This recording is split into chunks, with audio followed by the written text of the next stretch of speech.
নমস্কার বন্ধুরা, রিনার কিচেনে আপনাদের সবাইকে স্বাগত। আজকে ডিমের একটা নতুন রেসিপি নিয়ে চলে এসেছি। তার জন্য নিয়েছি দুটো ডিম, সেদ্ধ করে কেটে নেব। আর নিয়েছি পেঁয়াজ, রসুন, আদা, টমেটো, আলু আর কাঁচা লঙ্কা। এগুলো ভালো করে কেটে নিয়েছি। আর এবার নিয়েছি ডিমটাকেও কেটে নিয়েছি। এবার ডিমটাকে সেদ্ধ করা ডিমটা ভেজে নেব।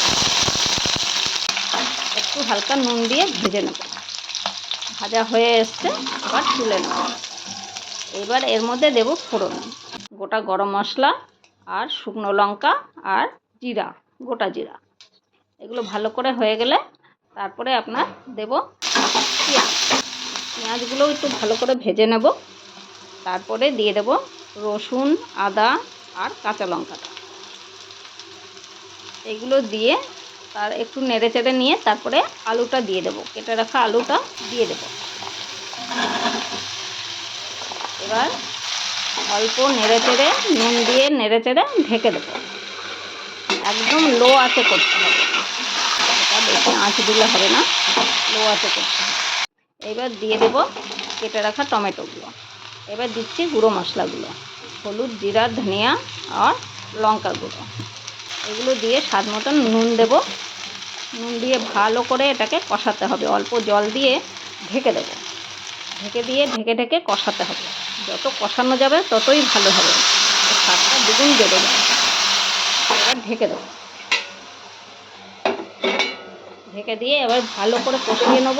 দেখুন আমার কষানোটা হয়ে এসছে। এইবার দিয়ে দেব জল। জলটা দিয়ে কিছুক্ষণ ঢেকে দেবো, সুন্দর করে ফুটে উঠবে। তারপরে ডিমগুলো দিয়ে দেব।